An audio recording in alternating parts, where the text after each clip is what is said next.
Mireya. Ese es mi nombre. Durante años, ese nombre fue sinónimo de la solución, el banco, la que resuelve. Pero esa noche, bajo la lluvia torrencial que golpeaba el parabrisas de mi Audi, mi nombre se sentía más como un chiste cruel. Llegué a la entrada de Los Encinos, el fraccionamiento más exclusivo de Zapopan. Las enormes puertas de hierro forjado, custodiadas por garitas de seguridad que parecían fortalezas, solían abrirse automáticamente para mí. El lector de tarjetas siempre emitía ese pitido satisfactorio, una pequeña confirmación de que yo pertenecía a ese mundo. Pero hoy, el lector permaneció en silencio. Una luz roja parpadeó burlonamente. Bajé la ventanilla. El olor a tierra mojada y asfalto caliente inundó el coche, mezclado con mi propio perfume caro que de repente me parecía nauseabundo. Luis, el guardia de seguridad que conocía desde hacía años, el mismo al que le había dado una propina generosa la Navidad pasada, salió de la caseta. No me miró a los ojos. Se ajustó la gorra, incómodo, mientras la lluvia empapaba su uniforme azul marino. «Buenas noches, señorita Mireya», dijo, su voz apenas audible sobre el estruendo del aguacero. Me temo que no puedo dejarla pasar». Sentí una risa amarga burbujear en mi garganta. Apreté el volante con tanta fuerza que mis nudillos se pusieron blancos. «Luis, no estoy para bromas. Está diluviando. Abre la puerta. Es mi casa. Yo pagué por esa maldita pluma de acceso, ¿recuerdas?» Luis tragó saliva, mirando hacia atrás, hacia la residencia principal que se alzaba en la colina, iluminada como un árbol de Navidad. «Lo sé, señorita. Pero el señor Rogelio, él actualizó la lista de acceso esta mañana. Dijo que hubo un cambio de administración en la propiedad. Su nombre ha sido borrado del sistema. Y me dio órdenes estrictas. Dijo que si usted venía, llamara a la policía municipal por intento de allanamiento». ¿Rogelio? ¿Mi cuñado? Ese parásito que no ha trabajado un día honesto en los últimos 5 años me estaba prohibiendo la entrada a la propiedad que me costó 10 años de litigios, noches sin dormir y úlceras estomacales. Iba a gritar. Iba a bajarme del coche y armar un escándalo que haría temblar los cimientos de Los Encinos. Pero entonces, algo captó mi atención. Una sombra. A unos metros de la caseta de seguridad, fuera del resguardo del techo, había una figura sentada en la banqueta. Era una masa oscura, encogida sobre sí misma. Al principio pensé que eran bolsas de basura que alguien había sacado a destiempo. Pero las bolsas de basura no tiemblan. Entrecerré los ojos, enfocando a través de la cortina de agua. El corazón se me detuvo. No era basura. Era mi padre. Efraín, el hombre que había trabajado 40 años cargando sacos de cemento para que yo pudiera ir a la universidad, estaba sentado en la acera, empapado hasta los huesos. Llevaba su vieja chamarra de mezclilla, esa que yo le había pedido 1000 veces que tirara, y abrazaba contra su pecho una bolsa de plástico negra. A su lado, sus viejas botas de trabajo estaban llenas de agua. «Papá». El grito salió de mi garganta desgarrando el aire. Abrí la puerta del coche sin importarme nada. El agua fría me golpeó la cara, arruinando mi peinado y mi maquillaje, pero no sentí nada más que un pánico helado. Corrí hacia él, mis tacones resbalando en el pavimento mojado. «Papá. ¿Qué haces aquí? Por Dios, estás helado». Él levantó la vista. Sus ojos, normalmente cálidos y llenos de esa paciencia infinita, estaban rojos e hinchados. Tiritaba violentamente. Cuando me reconoció, intentó sonreír, pero solo logró una mueca dolorosa. «Mija», su voz era un susurro roto. No quería molestarte. Sé que trabajas mucho». Rogelio dijo que no tenía señal. «¿Rogelio te sacó?», pregunté, sintiendo como la sangre me hervía, calentando mi cuerpo empapado con una furia volcánica. Mi padre bajó la mirada, avergonzado. Como si fuera su culpa. Como si él hubiera hecho algo malo. Estaban teniendo una reunión importante. Dijeron que yo hacía mucho ruido con mi tos, que asustaba a los invitados. Me dijeron que esperara aquí a que pasara la lluvia, o a que llegara el camión, pero ya es muy tarde para el camión, mija. Miré hacia la colina. A través de la lluvia, podía ver las luces de la terraza del penthouse, mi regalo, mi sacrificio, brillando con arrogancia. Se escuchaba música a lo lejos. Reggaetón. Banda. Risas. Allí arriba, mi hermana y su marido estaban celebrando. Aquí abajo, mi padre estaba siendo tratado peor que un perro callejero. Saqué mi teléfono. Mis manos temblaban, no por el frío, sino por la adrenalina. Mireya, no. No hagas líos, suplicó mi padre, poniéndome una mano fría sobre el brazo. Ya sabes cómo se pone tu hermana. Tu madre se va a disgustar. Vámonos, llévame a la parada, por favor. No le contesté. Levanté el teléfono y tomé una foto. El flash iluminó la miseria de la escena, mi padre, la lluvia, la bolsa de basura con sus pocas pertenencias, y al fondo, desenfocada pero visible, la entrada triunfal de la casa que yo había pagado. No te voy a llevar a la parada, papá, dije, guardando el teléfono como quien guarda un arma cargada. Te vas a venir conmigo. Y no te preocupes por mamá. Hoy se acabó la paz. Hoy empieza la guerra. Para entender por qué mi padre estaba tirado en la banqueta como un mueble viejo, tienen que entender quién soy yo en esta familia. No soy la hija. Soy la cartera.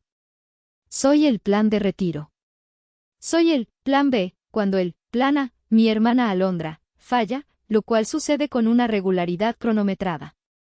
Todo esto empezó mucho antes de la casa.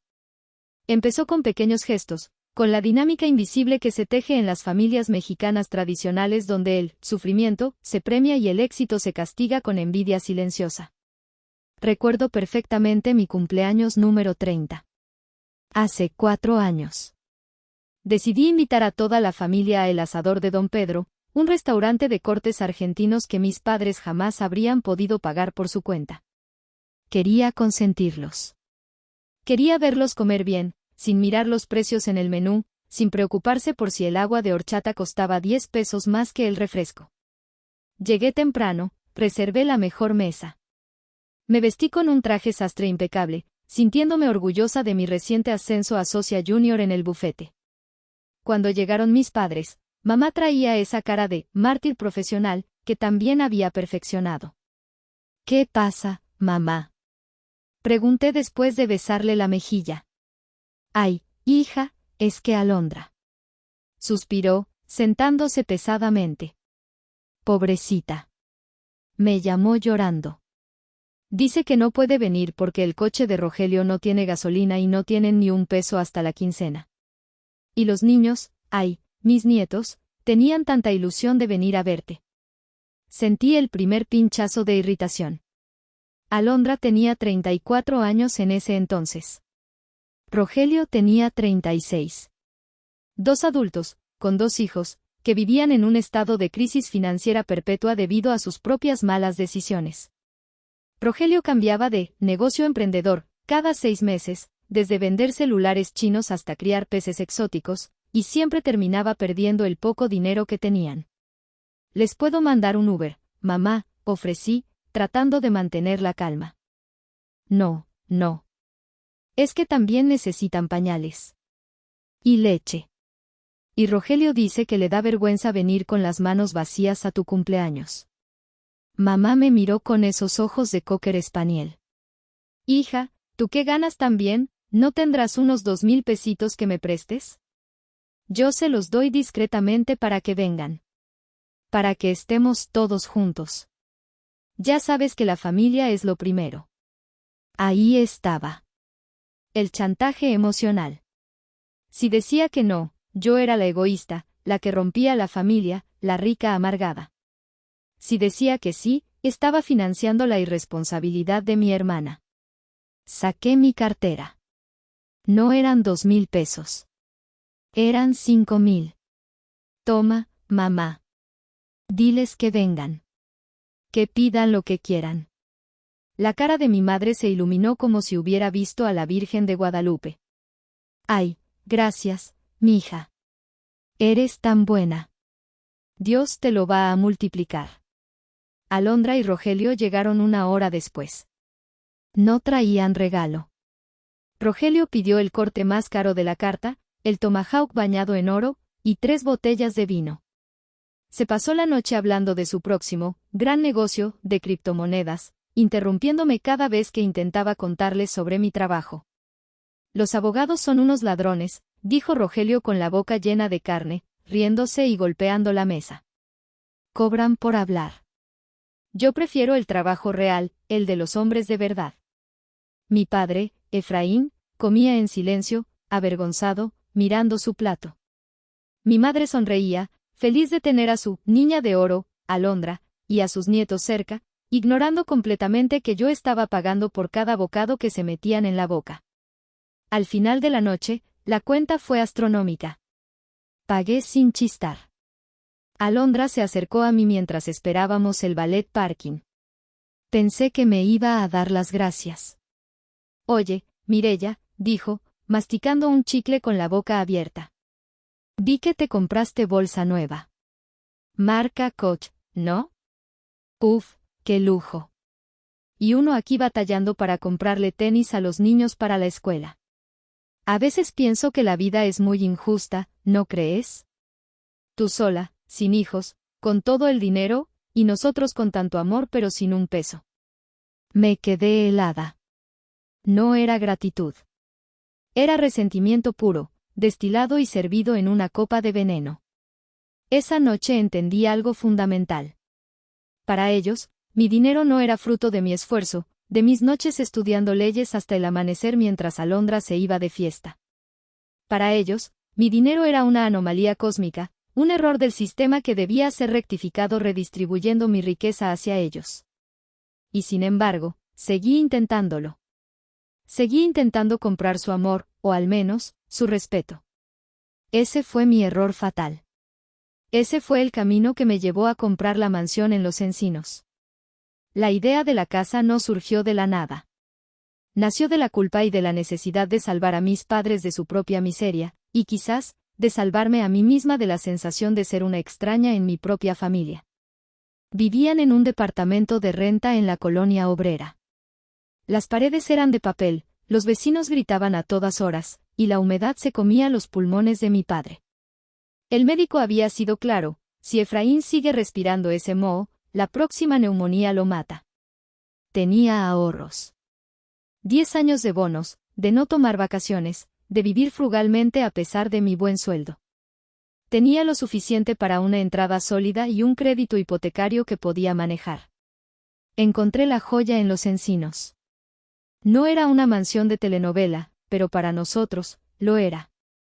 Una casona, estilo colonial moderno, con 3 habitaciones, un jardín trasero con árboles frutales, el sueño de papá, y una cocina de granito inmensa, el sueño de mamá.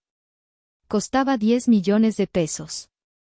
Era todo lo que tenía y todo lo que tendría en los próximos 20 años.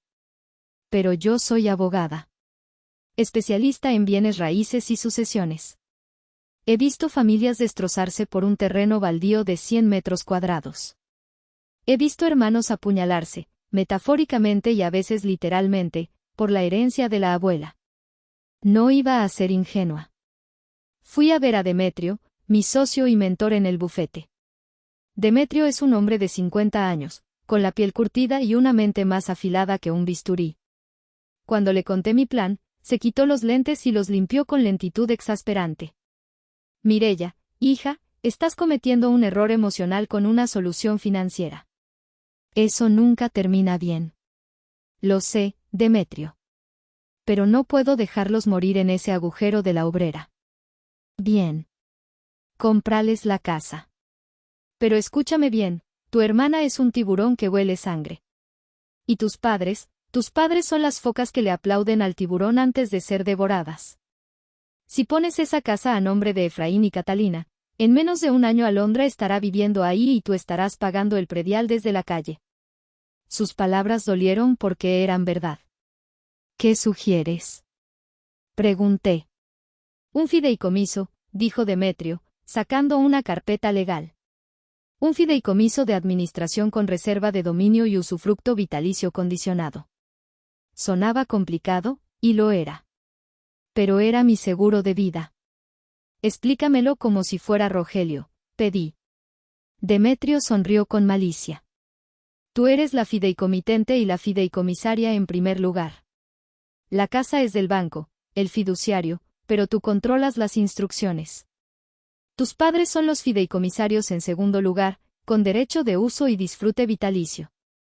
Pero, aquí está el truco. Vamos a insertar una cláusula de rescisión por ocupación no autorizada. Leyó el borrador. El derecho de usufructo de los beneficiarios secundarios, tus padres, quedará revocado automáticamente si permiten que cualquier tercero, familiar o no, pernocte en la propiedad por más de 72 horas consecutivas o 7 días en un mes calendario, sin la autorización expresa y por escrito del fideicomitente principal, tú, punto. Es una trampa, susurré, sintiendo un escalofrío. No, Mireya. Es un escudo. Es la única manera de garantizar que esa casa sea para tus padres y no para el harén de tu cuñado. Si ellos respetan tu regalo, no pasará nada. Si permiten que Alondra se mude, el contrato se dispara como una guillotina. Firmé los papeles 3 semanas después. Mis padres firmaron también, en la notaría. Estaban tan emocionados, tan abrumados por la cantidad de hojas y términos legales, que ni siquiera leyeron la letra pequeña. Solo veían usufructo vitalicio y lloraban de gratitud. ¿Esto significa que la casa es nuestra, mija?, preguntó papá, con los ojos brillantes, sosteniendo la pluma como si fuera un objeto sagrado. Sí, papá, mentí, o al menos, dije una verdad a medias. Es suya para que vivan tranquilos. Nadie los puede sacar, siempre y cuando la cuiden. Alondra no estuvo en la firma. No la invité. Pero sentí su presencia como una sombra en la esquina de la sala de juntas. Sabía que vendría. Sabía que intentaría tomar lo que no era suyo. Lo que no sabía era que tan rápido sucedería. El día de la entrega de llaves fue, sin duda, uno de los mejores y peores días de mi vida. Había organizado una pequeña carne asada en el jardín trasero de la casa nueva. Nada ostentoso, solo nosotros, la familia nuclear. Quería que mis padres sintieran el pasto bajo sus pies, que respiraran el aire limpio de los encinos. El sol de Guadalajara brillaba alto y fuerte. El olor a carbón y carne marinada llenaba el aire. Papá estaba frente al asador, con un delantal que decía, el rey de la parrilla, que le acababa de regalar. Se veía 10 años más joven. Tarareaba una canción de Vicente Fernández mientras volteaba las arracheras. Mamá recorría la cocina, acariciando las encimeras de granito negro como si fueran piel de seda. ¡Ay, Mireya!, susurró, abriendo y cerrando los cajones con sistema de cierre suave. Nunca pensé que tendría una cocina así. Aquí sí dan ganas de cocinar, no como en el departamento que se le metía el humo de los camiones. Es toda tuya, mamá, le dije, abrazándola por la espalda. Te lo mereces. Todo era perfecto. Hasta que escuchamos el rugido asmático de un motor viejo. La camioneta Ford Lobo del año del caldo de Rogelio apareció en la entrada, dejando una nube de humo negro que manchó la fachada inmaculada de la casa. Alondra bajó primero. Llevaba unos lentes de sol enormes, imitación de Gucci, y un vestido ajustado que gritaba, mírenme. Detrás de ella bajaron mis 2 sobrinos, Iker y Santi, corriendo como demonios de Tasmania, pisando las flores recién plantadas por el jardinero. Y por último, Rogelio. Bajó con esa caminata de vaquero de ciudad, escupiendo al suelo antes de entrar. Vaya, vaya. Gritó Alondra, quitándose los lentes y mirando la fachada con la boca abierta. No era una mirada de felicidad por sus padres. Era una mirada de cálculo. Sus ojos escaneaban los metros cuadrados, la calidad de los acabados, el valor de reventa. Hermanita, te luciste. ¿A quién tuviste que demandar para pagar esto? Ignoré el comentario. Pasad, la carne ya casi está. Rogelio no saludó. Entró directo a la casa, ignorando a mi padre en el asador. Lo seguí con la mirada.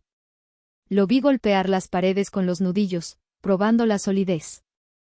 Lo vi entrar al baño de visitas y abrir la llave de oro cepillado, dejándola correr solo para ver la presión del agua. Está bien, dijo Rogelio, saliendo al jardín con una cerveza en la mano, que sacó de mi hielera sin preguntar. Pero la orientación está mal. El sol le va a pegar muy duro a la sala en la tarde. Y ese muro, señaló la barda perimetral, está muy bajo. Cualquiera se brinca. Yo que tú le ponías cerca eléctrica ya. Es un fraccionamiento privado, Rogelio. Hay seguridad armada, le recordé, tratando de no perder la paciencia. Sí, lo que digas. Pero bueno, miró hacia el segundo piso. ¿Cuántos cuartos tiene? 3. Una principal para mis padres, una de visitas y un estudio. Rogelio soltó una carcajada seca, desagradable. ¿3 cuartos para 2 viejos? Se burló, dándole un trago largo a su cerveza. ¡Qué desperdicio de espacio! No, suegrita. Le gritó a mi madre. Ustedes se van a perder ahí adentro. Les va a dar miedo en la noche con tanto eco. Mamá rió nerviosamente, sirviendo guacamole.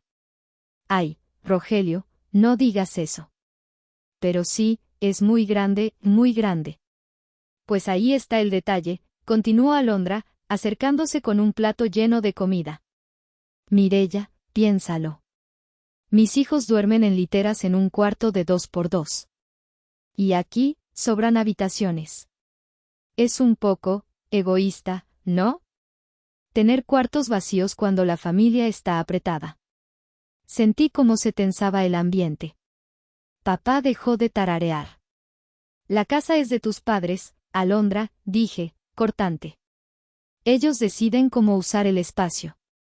Y el estudio es para que papá tenga donde leer y ver sus partidos tranquilo. Uy, qué sensible, dijo Alondra, poniendo los ojos en blanco. Solo era un comentario. No te esponjes. El resto de la tarde fue una tortura sutil. Cada comentario de mi hermana era una puñalada envuelta en algodón. Qué bonitos muebles, lástima que con la artritis de mamá se van a manchar rápido. Qué lejos está esto de la ciudad, pobre papá si le da un infarto, la ambulancia no llega. Cuando finalmente se fueron, dejando un rastro de servilletas sucias y latas de cerveza tiradas en el jardín perfecto, sentí un alivio inmenso. Papá se acercó a mí. Me dio un abrazo fuerte, oliendo a humo y gratitud. Gracias, hija. No les hagas caso. Así son ellos. Pero esta es la mejor casa del mundo. Le creí. Quise creerle. No sabía que Rogelio se había llevado una copia de las llaves del portón, por seguridad, por si a los viejos les pasa algo, con la total complacencia de mi madre a mis espaldas. La invasión no ocurrió con tanques y explosiones. Ocurrió con una llamada telefónica un martes por la noche, una semana después de la mudanza. Yo estaba en mi departamento en la ciudad, rodeada de expedientes de un caso de fusión corporativa que me estaba consumiendo la vida. El teléfono sonó. Era mamá. Bueno, mamá. ¿Todo bien en la casa? ¿Aprendiste a usar el lavavajillas? Hubo un silencio al otro lado. Luego, un sollozo ahogado. Mireya, es Alondra. Mi estómago se contrajo. ¿Qué pasó? ¿Están bien los niños? Sí, están bien de salud. Pero, ay, hija, es una tragedia. El dueño de la casa donde rentan, ese viejo avaro, le subió la renta un 30% de golpe. Dice que si no pagan mañana, los echa a la calle. Rogelio se peleó con él y, bueno, parece que los van a desalojar mañana. Cerré los ojos, masajeándome las sienes. Conocía esta historia. La había escuchado en 3 versiones diferentes en los últimos 5 años. Mamá, eso es ilegal.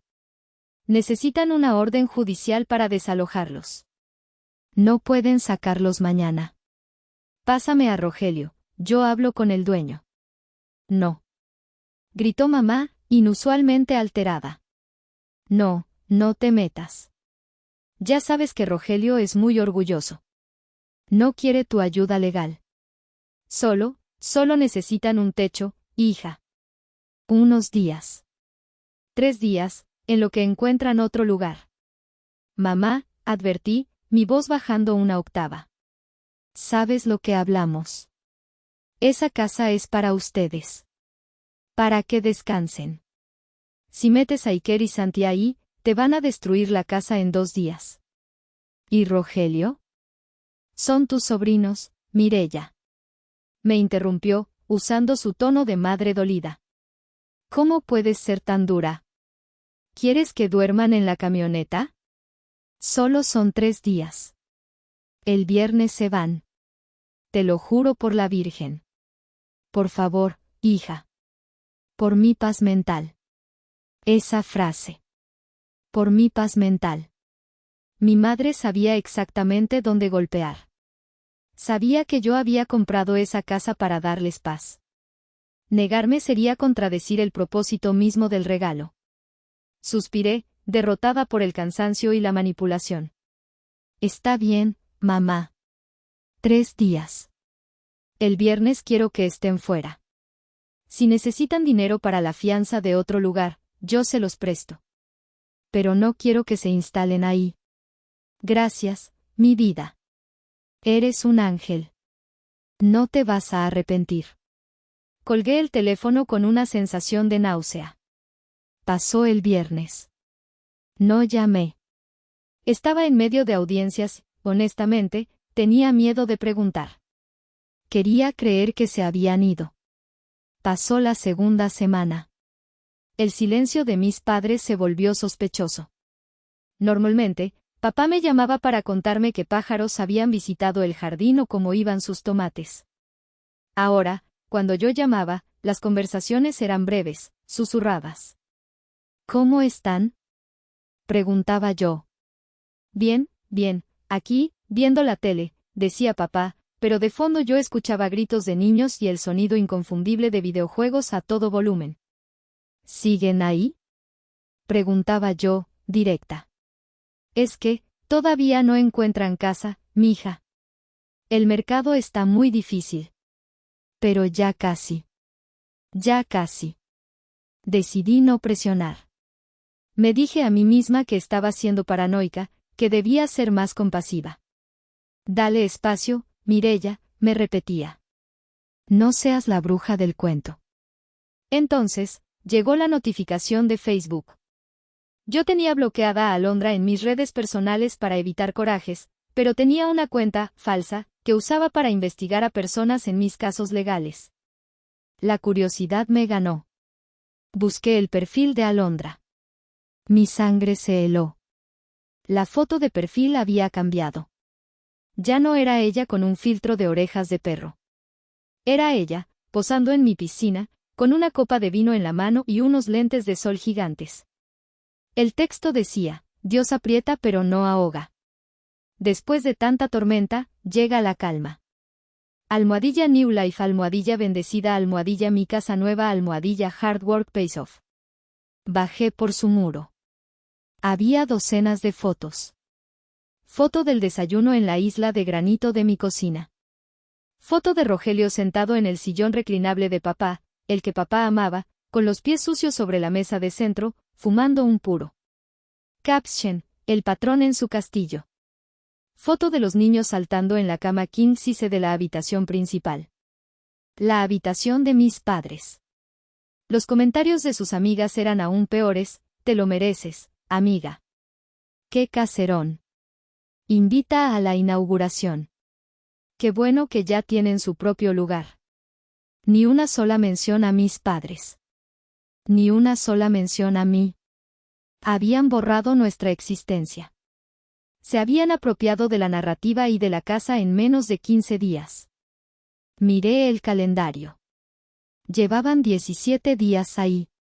El contrato de fideicomiso pulsaba en mi mente como una bomba de tiempo. 72 horas. 7 días. Habían violado todas las cláusulas. pero lo que más me dolía no era el contrato. Era la foto de los niños en la cama principal. ¿Dónde estaban durmiendo mis padres si Alondra y Rogelio ocupaban la principal y los niños seguramente estaban en las otras dos? La respuesta a esa pregunta fue lo que me hizo agarrar las llaves del coche bajo la lluvia torrencial esa noche. Part 6. Ecos en las redes St. de King, 650. Mientras conducía bajo la lluvia hacia los encinos, con la imagen de mi padre empapado quemándome la retina, mi mente no dejaba de repasar lo que había visto en las redes sociales. No era solo la ocupación física, era la ocupación digital, la reescritura de la realidad. En el semáforo en rojo, volví a mirar el teléfono. Rogelio había subido una historia a Instagram hace apenas 20 minutos. En el video, Rogelio estaba visiblemente borracho. Sostenía una botella de tequila Don Julio de 1970, una botella que yo le había regalado a papá para ocasiones especiales y que papá guardaba como oro. «Aquí andamos, raza», gritaba Rogelio a la cámara, con la música de banda a todo volumen de fondo. Inaugurando el Man Cave, la cueva del hombre. «Miren nomás esta vista». Giró la cámara. Estaba en el estudio. El estudio de mi padre. Pero ya no había libros, ni el viejo escritorio de madera donde papá guardaba sus documentos. Ahora había una pantalla plana gigante montada en la pared, seguramente comprada a crédito, una consola de videojuegos y pósters de mujeres en bikini pegados sobre el papel tapiz elegante que yo había escogido con tanto cuidado. «Ya sacamos las cosas viejas que estorbaban», decía Rogelio en el video, riéndose con esa risa porcina que tenía. «Ahora sí, puro estilo moderno. Salud». Cosas viejas que estorbaban. Se refería a los libros de historia de mi padre. A sus fotos de la juventud. A sus recuerdos. Sentí una náusea profunda. No era solo que estuvieran viviendo allí y estaban borrando a mis padres. Los estaban tratando como muebles viejos que desentonan con la decoración y se guardan en el sótano. Y mis padres lo estaban permitiendo. Esa era la herida más profunda. Recordé otra publicación de Alondra de hace 2 días. Una selfie en el espejo del baño principal. De fondo, se veían los frascos de cremas caras de mi madre arrinconados en una esquina, mientras el maquillaje barato de Alondra ocupaba todo el mostrador.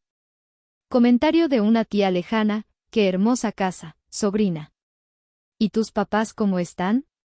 Respuesta de Alondra: «Ay tía, ya sabes cómo son los viejitos, ahí andan en su mundo. Les dejamos el cuarto de servicio para que estén más cómodos y no tengan que subir escaleras». «¿Es por su bien? ¿El cuarto de servicio?». ¿El cuarto minúsculo detrás de la cocina que estaba destinado para guardar escobas y lavadoras? Mis manos apretaron el volante hasta que me dolieron los tendones. El semáforo cambió a verde. Pisé el acelerador. El motor del Audi rugió, respondiendo a mi furia. Ya no era solo una cuestión legal. Era una cuestión de dignidad. Habían convertido el sueño de mis padres en una pesadilla y los habían relegado a la servidumbre en su propia casa. Y lo peor de todo, lo habían hecho público, jactándose de su crueldad disfrazada de bendición. Llegué a la caseta, vi a mi padre, lo subí al coche y entré. La realidad superaba cualquier cosa que hubiera visto en Instagram.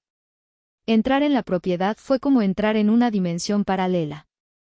El contraste entre el silencio sepulcral del coche y el caos que estalló al abrir la puerta principal fue brutal. Había usado mi llave maestra, la que Rogelio no sabía que yo tenía, a pesar de haber cambiado la cerradura del portón exterior, para entrar. El olor me golpeó primero. Una mezcla rancia de cigarro, cerveza derramada y frituras baratas. El aroma a limpio, a lavanda y madera nueva que tenía la casa hace 2 semanas había desaparecido. En la sala, 3 hombres que no conocía estaban sentados en el sofá de piel italiana color crema, ahora con una mancha oscura sospechosa en un cojín. Estaban viendo un partido de fútbol, gritando improperios a la pantalla. «¿Quién diablos eres tú?», preguntó uno de ellos, un tipo gordo con una camiseta de fútbol manchada de salsa, al verme entrar mojada y furiosa, arrastrando a mi padre detrás de mí. Ignoré al desconocido. Caminé directo hacia la cocina, siguiendo el sonido de la voz de mi hermana. Mamá. Te dije que las quesadillas sin cebolla para Iker. Este niño no come si tiene cebolla. Entré a la cocina. La escena me rompió el corazón y luego lo volvió a armar con acero. Mi madre, Catalina, estaba frente a la estufa. Parecía haber envejecido 10 años en 2 semanas. Llevaba un delantal sucio y estaba friendo tortillas frenéticamente. Había una montaña de trastes sucios en el fregadero. Alondra estaba sentada en la isla de granito, limándose las uñas, dando órdenes. «Basta», grité. Mi voz resonó en las paredes de azulejo, cortando el aire como un látigo. Alondra saltó de su asiento, tirando la lima. Mamá se giró, con los ojos desorbitados por el miedo. «¿Mireya?», tartamudeó Alondra. ¿Qué haces aquí? ¿Cómo entraste? Es mi casa, estúpida. Tengo llaves, espeté, avanzando hacia ella. ¿Qué demonios está pasando aquí? ¿Por qué papá estaba en la calle bajo la lluvia? ¿Por qué mamá te está cocinando como si fuera tu criada? En ese momento, Rogelio apareció por el pasillo, alertado por los gritos. Tenía los ojos vidriosos y apestaba a alcohol. Oye, bramó, señalándome con un dedo tembloroso. ¿Quién te crees que eres para entrar así en mi casa gritando? Estás asustando a los niños. Tu casa. Solté una risa incrédula. Rogelio, esta casa está a nombre de un fideicomiso que yo pago. Ustedes son invasores. Rogelio se hinchó como un pavo real ofendido. Tus padres nos dieron permiso. Gritó, acercándose peligrosamente a mí. Podía oler el tequila en su aliento. Ellos son los dueños del usufructo, ¿no? Pues ellos decidieron que nosotros viviéramos aquí. Nos cedieron la administración porque ellos ya no pueden. Míralos. Señaló a mi padre, que se había quedado encogido junto a la puerta. Tu papá se orina encima, Mireya. Tu mamá se le olvidan las cosas. Necesitan ayuda. Nosotros les estamos haciendo el favor de cuidarlos. ¿Cuidarlos? Señalé a papá. ¿Dejarlo bajo la lluvia es cuidarlo? ¿Meterlos al cuarto de servicio es cuidarlos? ¿Es por su bien? Intervino Alondra, poniéndose al lado de su marido. En el cuarto de servicio están calientitos y no tienen que subir escaleras. Además, nosotros necesitamos el espacio. Iker necesita su cuarto de juegos. Son unos monstruos, dije, sintiendo las lágrimas de rabia picarme los ojos. Quiero que se larguen. Ahora mismo. Tienen 10 minutos. Rogelio soltó una carcajada. No nos vamos a ir a ningún lado. Y tú no tienes autoridad aquí. Si no te largas tú, voy a llamar a seguridad. Les voy a decir que entraste a la fuerza y agrediste a mi familia. Se sacó el teléfono del bolsillo. Hazlo, lo reté. Llama a la policía. Veamos a quién sacan esposado. Fue un momento de tensión absoluta. Rogelio dudó. Sabía que yo era abogada. Sabía que yo tenía papeles. Pero entonces, jugó su carta más sucia. Miró a mi madre.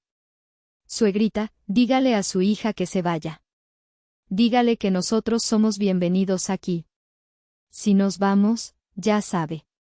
Se lleva a los nietos y no los vuelve a ver nunca. Era un chantaje vil. El más bajo de todos. Todas las miradas se volvieron hacia mi madre. Ella estaba ahí, pequeña, frágil, sosteniendo la espátula con la que freía las quesadillas como si fuera su única defensa contra el mundo. Mi padre, a mi lado, respiraba con dificultad.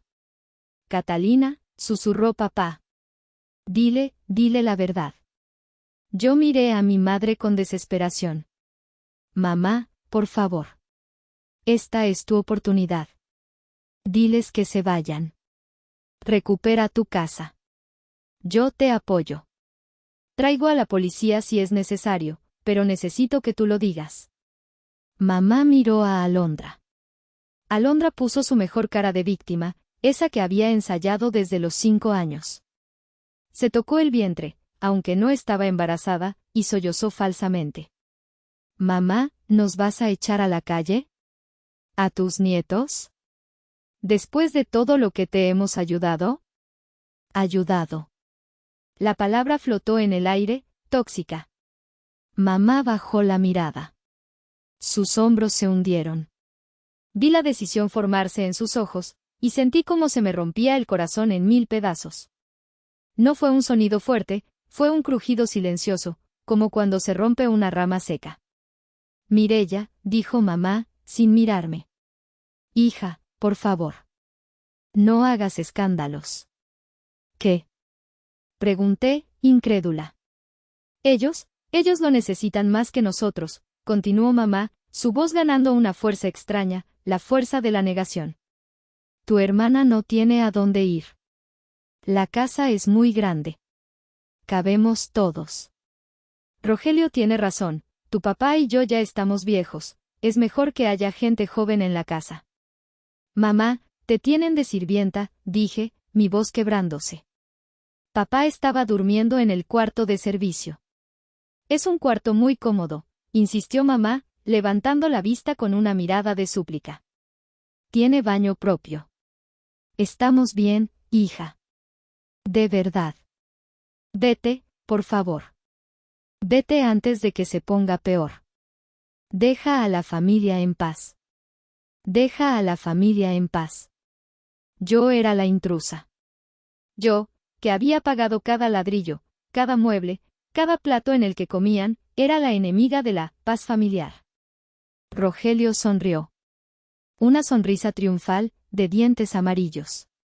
Ya oíste a tu madre, abogada. Aquí no te queremos. Así que agarra tus cosas de niña rica y lárgate. Y la próxima vez, llama antes de venir. Miré a mi padre. Él tenía la cabeza gacha, derrotado. No iba a contradecir a mamá. Nunca lo hacía. Su lealtad hacia ella era su mayor virtud y su defecto fatal. En ese momento, algo murió dentro de mí. Murió la niña que buscaba la aprobación de sus padres. Murió la esperanza de que, con suficiente dinero y esfuerzo, podría arreglarlos. Me enderecé. Me alicé la ropa mojada. Me sequé la cara con el dorso de la mano. Está bien, dije. Mi voz sonó extraña, fría, metálica. Como si saliera de una máquina. Tienen razón. Esta es su decisión. Caminé hacia la puerta. Al pasar junto a Rogelio, él me susurró. Gracias por el regalo, cuñadita. Te prometo que lo vamos a disfrutar. Me detuve en el umbral. Me giré una última vez. No miré a mi hermana, ni a mi cuñado. Miré a mis padres. Que disfruten su paz, dije. Porque les va a costar muy cara. Salí a la lluvia. Me subí al coche. No lloré. No grité. Conduje hasta la salida de los encinos, salí a la carretera y conduje directo a la oficina de Demetrio. Eran las 10 de la noche, pero sabía que él estaría ahí. Ya no era la hija dolida. Ahora era la fideicomitente ejecutora. Y el contrato estaba a punto de cumplirse. Demetrio estaba en su oficina, rodeado de humo de cigarro y torres de papel, como un mago oscuro en su santuario. Cuando entré, empapada y con la mirada de alguien que acaba de ver un asesinato, no dijo nada. Solo señaló la silla frente a su escritorio y sirvió 2 vasos de whisky barato. ¿Lo hicieron, verdad? Preguntó, empujando el vaso hacia mí. Peor, respondí, bebiendo el líquido ámbar de un trago. Quemó mi garganta, un dolor bienvenido que me distrajo del dolor en el pecho. Han tomado la casa. Mis padres son sus sirvientes. Y mi madre me corrió para protegerlos. Demetrio asintió lentamente, sin sorpresa. La lealtad de la víctima hacia el verdugo. Síndrome de Estocolmo familiar. Es más común de lo que crees, Mireya. Quiero sacarlos, Demetrio. Quiero sacarlos a todos. A mi hermana, a mi cuñado, y a mis padres también. Demetrio levantó una ceja. ¿A tus padres? El contrato dice que si permiten la ocupación no autorizada, pierden el usufructo. Ellos permitieron esto. Ellos eligieron esto. No puedo salvar a quien no quiere ser salvado, pero no voy a financiar mi propia humillación. Quiero ejecutar la cláusula. Demetrio sonrió, una sonrisa triste pero orgullosa. Al fin piensas como abogada, no como hija. Bien. Vamos a ver los números. Pasamos las siguientes 3 horas diseñando la estrategia. No sería un simple desalojo. Sería una demolición financiera. Han estado ahí 18 días, calculó Demetrio. La multa por ocupación no autorizada según la cláusula 14b es de 5,000 pesos diarios por persona. Son 4 personas, Alondra, Rogelio y los 2 niños. Esos son 20,000 pesos diarios. Por 18 días, 360,000 pesos. Más daños y perjuicios, añadí, sacando mi teléfono y mostrando las fotos de Instagram. Mira esto. Hicieron un agujero en la pared del estudio para colgar esa TV, daño estructural y estético. Cambiaron las cerraduras sin permiso. El jardín está destrozado. Pongamos otros 200,000 por reparaciones y restauración, apuntó Demetrio. Y falta lo más importante. El uso indebido de las instalaciones. ¿Cuándo lo hacemos? Pregunté. Necesitamos que estén todos ahí. Necesitamos que sea innegable.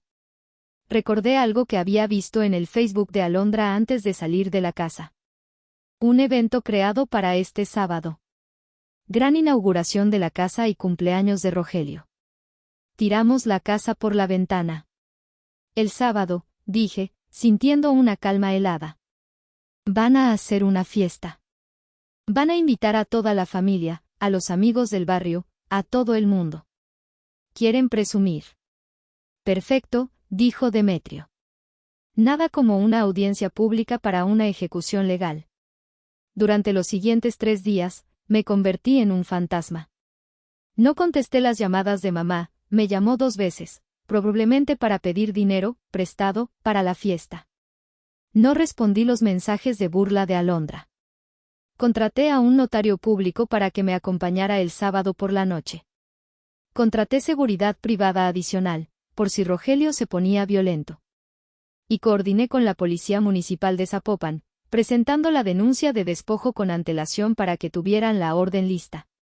Cada vez que sentía dudas, cada vez que la voz de mi madre diciendo, déjalo por la paz, resonaba en mi cabeza, miraba la foto de mi padre bajo la lluvia. Esa imagen era mi combustible. Llegó el sábado. Me vestí no como para una fiesta, sino como para un funeral. Un vestido negro, impecable. Tacones altos. Maquillaje afilado. Me miré al espejo. La mujer que me devolvía la mirada ya no era Mireya, la hija complaciente. Era la dueña. Y venía a cobrar la renta. Llegamos a Los Encinos a las 9 de la noche. El convoy era impresionante, mi coche, el coche de Demetrio, una patrulla de la policía municipal y una camioneta de seguridad privada. Desde 2 cuadras antes de llegar a la casa, se escuchaba el escándalo. La música de banda retumbaba en el aire nocturno, violando todas las normas de convivencia del fraccionamiento. Tucanes de Tijuana a todo volumen. Al llegar frente a la casa, la escena era dantesca. Había coches estacionados sobre el césped. La puerta principal estaba abierta de par en par. Gente entraba y salía con vasos rojos en la mano. Bajé del coche. El notario, un hombre bajito y serio con una carpeta bajo el brazo, se puso a mi lado. Demetrio se ajustó la corbata. Entramos. El jardín delantero, mi orgullo, donde había plantado rosales ingleses, estaba lleno de colillas de cigarro y latas de cerveza aplastadas. Un grupo de hombres orinaba contra uno de los muros laterales, riéndose. Entré a la sala. Habían movido los muebles para hacer una pista de baile. El suelo de mármol estaba pegajoso. El humo de cigarro y vapeadores creaba una neblina azul. Allí estaba Rogelio, en el centro de la pista, con una camisa desabotonada hasta el ombligo, sosteniendo una botella de whisky y cantando desafinado con el micrófono del karaoke. Alondra bailaba a su lado, con un vestido de lentejuelas demasiado corto, recibiendo los aplausos de sus amigas envidiosas. «Ese es mi hombre», gritaba ella. «El rey del castillo». Nadie notó mi presencia al principio. Éramos sombras en la puerta. Busqué a mis padres con la mirada. Los encontré en la cocina, por supuesto. Mamá estaba lavando platos frenéticamente, tratando de mantener el ritmo de la demanda de vasos limpios. Papá estaba sentado en un banco, con la mirada perdida, sosteniendo una servilleta. Parecían fantasmas en su propia casa. Sirvientes invisibles en la fiesta de sus parásitos. Hice una señal a uno de los oficiales de policía. Él asintió y se dirigió a la consola de sonido. De repente, la música se cortó. El silencio cayó sobre la fiesta como una losa de concreto. «¿Qué pedo?», gritó Rogelio. «Oye, DJ, pon la música». «La fiesta se acabó», dije. Mi voz no era fuerte, pero proyecté con tal autoridad que se escuchó hasta el fondo. Rogelio se giró, tambaleándose. Entrecerró los ojos. «¿Mireya?», soltó una risotada. «Miren quién vino. La aguafiestas. ¿Vienes a pedir perdón? ¿Vienes a unirte a la celebración del patrón?». Alondra se acercó, con una sonrisa burlona. «Ay, hermanita. Qué bueno que viniste. Justo estábamos brindando por la generosidad, y por los que sobran». «Nadie sobra aquí más que ustedes», dije, avanzando hacia el centro de la sala. Los invitados, sintiendo la tensión, empezaron a murmurar y a retroceder, formando un círculo alrededor de nosotros. «¿De qué hablas?», escupió Alondra. «Esta es mi casa. Mamá me la dio». «No», intervino Demetrio, dando un paso al frente y abriendo su carpeta. «Esta casa es propiedad del Fideicomiso Inmobiliario MK 2024. Y ustedes son ocupantes ilegales». Rogelio intentó hacerse el valiente. «A mí no me vengas con papelitos. Yo vivo aquí. Tengo derechos». «Tienes derecho a guardar silencio», dijo el oficial de policía, poniendo una mano en su cinturón. «Señor Rogelio Méndez, tenemos una denuncia por despojo, daños a propiedad privada y alteración del orden público». La cara de Rogelio pasó del rojo borracho al blanco pálido en un segundo. «¿Qué?», miró a Alondra. «¿Qué hiciste, Mireya?». «Es tu familia». «Era mi familia», corregí. «Ahora son mis deudores». Tomé el micrófono que Rogelio había soltado sobre la mesa. El feedback agudo hizo que todos se taparan los oídos. «Buenas noches a todos», dije, mirando a la multitud de parientes lejanos y amigos gorrones. «Lamento arruinar la fiesta, pero están celebrando en una propiedad robada». Se escucharon jadeos. Alondra se puso roja de ira.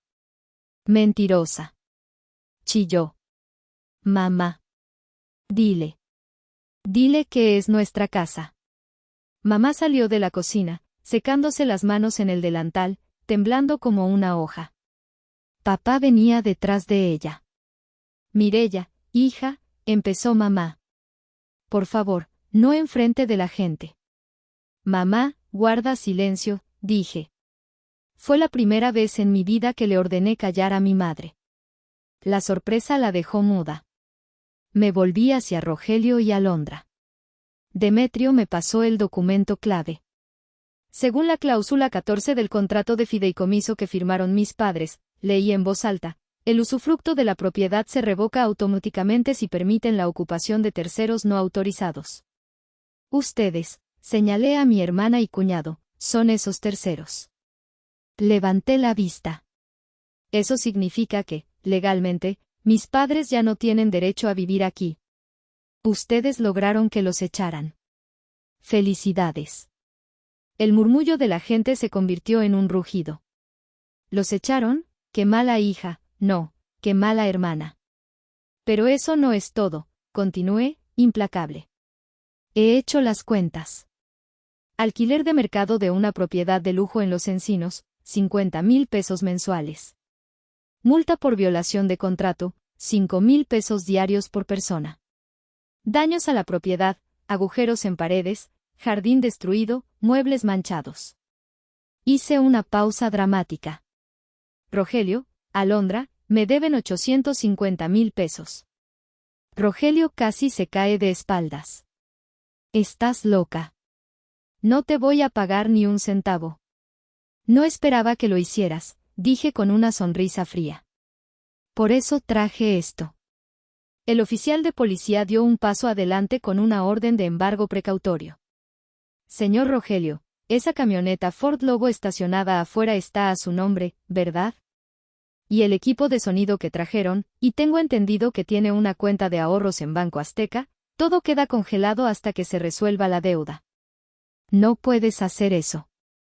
Gritó Alondra, lanzándose hacia mí.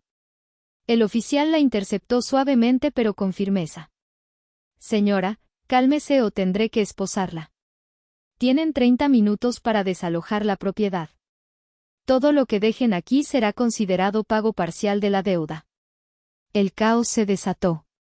Los invitados empezaron a huir como ratas cuando se hunde el barco, no queriendo verse involucrados en problemas legales. Rogelio corría de un lado a otro, gritando incoherencias, tratando de desconectar su consola de videojuegos. Alondra lloraba, gritándole a mamá. Mamá. Haz algo. Tu hija es el diablo. Nos va a quitar todo. Y ahí estábamos de nuevo. El momento de la verdad. Mamá miró a Alondra, luego me miró a mí. Mireya, dijo, con voz temblorosa. Perdónalos. Son tu sangre. Déjanos la casa. Prometo que se van mañana. Negué con la cabeza. Se acabó, mamá. El contrato se rompió. La casa se vende. Ya no es de nadie. ¿Y nosotros? Preguntó mamá, con lágrimas en los ojos. ¿Nos vas a dejar en la calle como a ellos? Miré a mi padre. Él estaba de pie, observando el desastre de la fiesta, las botellas rotas, la suciedad. Luego miró a Rogelio, que estaba insultando a un policía. Y finalmente me miró a mí. Y por primera vez, vi una chispa de dignidad en los ojos de Efraín. El desenlace no fue una película de Disney. Hubo gritos, hubo empujones, y Rogelio terminó saliendo esposado porque intentó golpear a Demetrio. La camioneta fue remolcada por una grúa mientras Alondra veía, histérica, cómo se llevaban su único medio de transporte y símbolo de estatus. Cuando el último invitado se fue y la policía se llevó a mi hermana y cuñado, solo para procesarlos y soltarlos horas después, pero con una orden de restricción y una deuda impagable, la casa quedó en un silencio sepulcral. Solo quedábamos mamá, papá y yo, en medio de la sala destrozada. ¿Ahora qué? Preguntó mamá, sentada en el sofá manchado, llorando bajito. Destruiste la familia, Mireya. Sentí una punzada de dolor, pero la aplasté. No, mamá. La familia ya estaba destruida. Yo solo encendí la luz para que vieras los escombros. ¿A dónde vamos a ir? Preguntó papá. Me acerqué a él. Tengo un departamento. No es una mansión. Son 2 recámaras, en una zona tranquila de la ciudad, cerca de un parque. Está a mi nombre. Solo a mi nombre. Nadie más tiene llaves. Miré a mamá. Pueden vivir ahí. Yo pago todo. Luz, agua, comida. Pero hay una regla. Una sola regla. Mamá levantó la vista. ¿Cuál? Alondra no entra. Nunca. Ni de visita, ni para 3 días, ni para usar el baño. Si la dejan entrar, aunque sea un minuto, cambio la cerradura y entonces sí, se las arreglan solos. Mamá abrió la boca para protestar, para decir, pero son mis nietos, pero papá le puso una mano en el hombro. Catalina, dijo papá, con una voz firme que no le había escuchado en años. Ya basta. La muchacha tiene razón. Nos dieron un palacio y lo convertimos en un chiquero por no saber decir que no. Vámonos con Mireya. Mamá lloró un poco más, pero asintió. Sabía que había perdido. Sabía que su era de alcahueta había terminado. Un mes después. Vendí la casona de los Encinos. Curiosamente, con el mercado inmobiliario al alza, gané un 20% más de lo que pagué, incluso después de descontar las reparaciones. Con ese dinero, liquidé la hipoteca del departamento nuevo para mis padres y puse el resto en un fondo de inversión para su vejez, y para mí. Fui a visitarlos el domingo pasado. El departamento es modesto. No hay granito importado, ni alberca, ni techos de doble altura. Pero está limpio. Huele a fabuloso y a café de olla. Papá estaba en el balcón, cuidando unas macetas con tomates y chiles que había logrado rescatar. Se veía tranquilo. Había recuperado peso. Ya no tenía esas ojeras de preocupación. Mamá estaba en la cocina. Todavía se le notaba triste a veces. Sé que habla con Alondra por teléfono a escondidas, y sé que probablemente le manda algo del dinero del gasto que yo le doy. Pero no la deja venir. El miedo a perderme a mí, y a su techo, es más fuerte que su culpa. Alondra y Rogelio tuvieron que mudarse a casa de la madre de Rogelio, en un barrio peligroso al otro lado de la ciudad. Escuché que Rogelio vendió la camioneta para pagar la multa y evitar la cárcel, pero aún me deben dinero. No espero que me paguen. La deuda es el muro que los mantiene lejos. Me senté con papá en el balcón. ¿Estás bien, papá? Le pregunté. Él miró sus plantas de tomate. Estoy bien, hija. Aquí nadie me grita. Aquí nadie me manda al cuarto de servicio. Me tomó la mano. Sus manos ásperas apretaron las mías. Perdóname por no haberte defendido antes, mija. Fui un cobarde. Ya pasó, papá, le dije, recargando mi cabeza en su hombro. Miré hacia la ciudad. No tenía la familia perfecta de los comerciales. Tenía una hermana que me odiaba, una madre que me temía un poco y un padre que apenas estaba aprendiendo a ser padre a los 60 años. Pero tenía paz. Y esa noche, por primera vez en años, dormí sin soñar con tormentas. ¿Fui demasiado dura? Tal vez. Pero a veces, para salvar al paciente, tienes que cortar la extremidad gangrenada. Yo corté. Y sobrevivimos.